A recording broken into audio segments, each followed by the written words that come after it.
Welcome friends. हमारा अगला topic है पढ़ा हुआ लंबे समय तक कैसे याद रखें। याददाश्त से रिलेटेड है और इस पे बहुत सारी बातें हैं, मैं आपको बता भी चुका हूं। और ये बहुत जरूरी है कि हम जो पढ़ते हैं ना वो हमें लंबे समय तक याद रहना चाहिए। बहुत सारे स्टूडेंट्स हैं ये कंप्लेन करते हैं कि सर पढ़ तो लेते हैं लेकिन पढ़ा हुआ है वो हमें याद नहीं रहता है। पहली बात तो मैं आपको बताना चाहूंगा कि उनका तरीका गलत था। वो गलत तरीके से पढ़ रहे थे, वो बहुत ही कैजुअल तरीके से पढ़ रहे थे, इसलिए उनको वो चीजें हैं वो याद नहीं रह रही थी।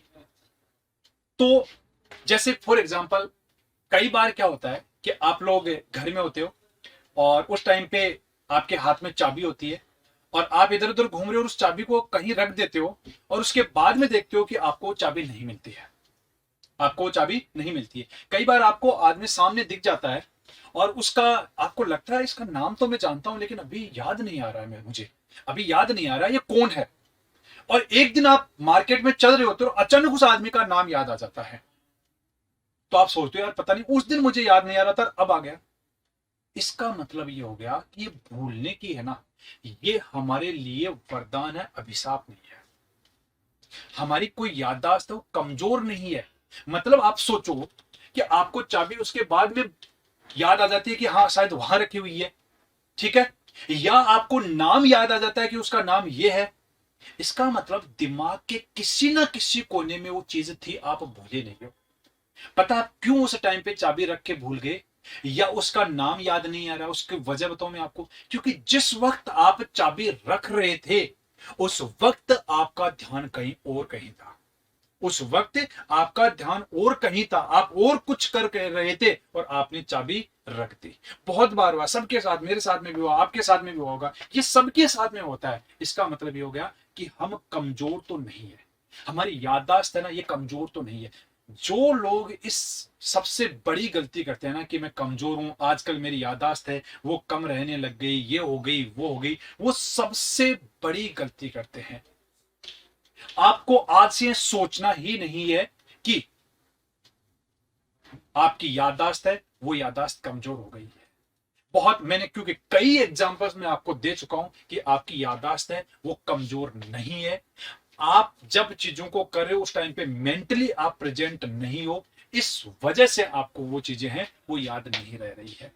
आप अगर इतने ही कमजोर अगर आप हो, आपकी याददाश्त है वो इतनी ही कमजोर हो, तो कहीं आप घूमने जाते हो तो क्या उन चीजों को भूलते हो आप मूवी देखते हो तो मूवी देखते हो तो क्या मूवी भूल जाते हो, क्या आप नहीं भूलते हो। आप 15 साल पहले देखी हुई मूवी है वो भी आपको याद रहती है, क्योंकि आपने कहा मूवी देखने जाना है, मूवी देखनी पड़ेगी। ये बोला है कि आपने नहीं बोला, आपने पढ़ना पड़ेगा।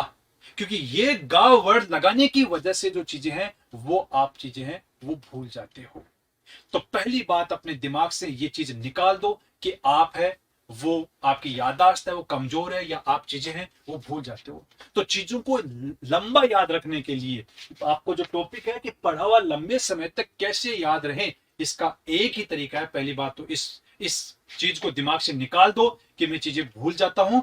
और एक ही तरीका है, मैं पीछे भी मैंने आपको चीजें बताई है कि जिस तरीके से आप एग्जाम में पढ़ते हो ना उसी तरीके से आपको यहां पर पढ़ना चाहिए। अगर ऐसे पढ़ोगे तो आपको चीजें हैं वो लंबे समय तक याद रहेगी।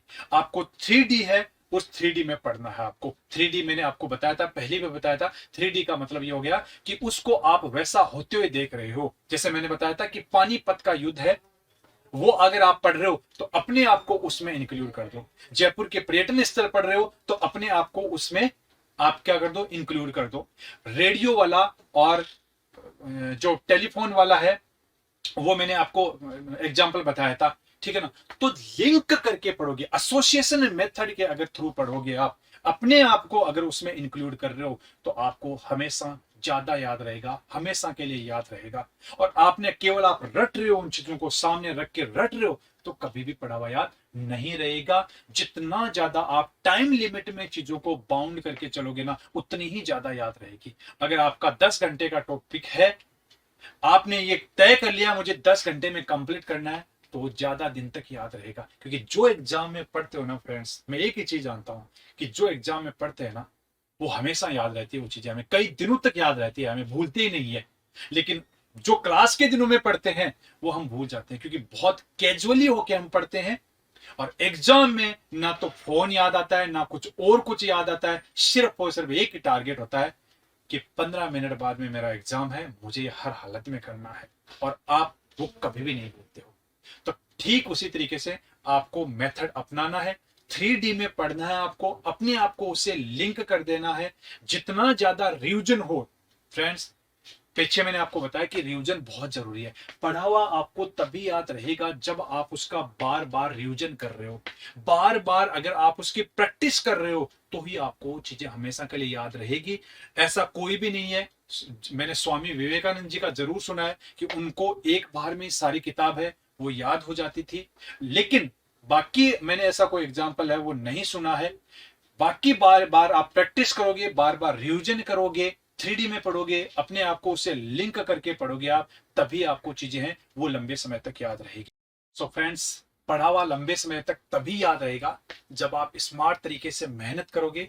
आप किसी भी टारगेट को एक लिमिट में फिक्स करके और उस टारगेट को कंप्लीट करोगे, बार बार प्रैक्टिस करोगे और बार बार रिवीजन करोगे, तभी आपको पढ़ा हुआ है वो लंबे समय तक याद रहेगा। पर चीजों को पढ़ने का एक तरीका होता है, उनको 3D में पढ़ो आप, उनको लिंक करके पढ़ो आप, उनको अपने आप को इंक्लूड कर दो उस टॉपिक में। इस तरीके से अगर आप पढ़ोगे तो हमेशा आपको पढ़ा हुआ है वो लंबे समय तक याद रहेगा। और इस ऐसी कोई टेबलेट नहीं आती है, कोई इस तरीके की नहीं आता है कि आपने वो गोली खा लिया, चूर्ण आपने ले लिया तो आपको वो आपकी याददाश्त है वो बहुत ही ऐसी हो जाएगी कि आपको सारी चीजें याद रहने लग जाएगी। इस तरह का कुछ भी नहीं है। जितना स्मार्ट तरीके से आप पढ़ोगे ना, उतनी ही चीजें आपको ज्यादा याद रहेगी। आप खुद, अगर आपको याद नहीं हो रहा है ना, तो खुद आप इस पे काम करो कि आखिर मैं कहां गलती कर रहा हूं, मैं पढ़ने का जो तरीका है उसमें कहां पर गलती कर रहा हूं। क्योंकि मैंने आपको बताया था कि लक्ष्य है ना, उस लक्ष्य को मत बदलो। अगर लक्ष्य नहीं मिल रहा है तो रास्ता बदल लो। तो अगर आपको याद नहीं हो रहा है तो फिर सोचो कि मैं गलती कहां कर रहा हूं, मुझे क्या करना चाहिए। और ज्यादातर स्टूडेंट इसके ऊपर वर्क ही नहीं करते हैं। सो आप सभी से रिक्वेस्ट है कि आप इस चीज पे वर्क करो कि अगर ऐसी प्रॉब्लम आ रही है तो क्यों आ रही है। बाकी मैंने बहुत सारी चीजें वो आपको यहाँ पर बता दी है। आपका तरीका और भी अच्छा भी हो सकता है और मैं उम्मीद करता हूं और मैं चाहूंगा कि आप और अच्छा तरीका है वो इजाज करो। बहुत बहुत धन्यवाद।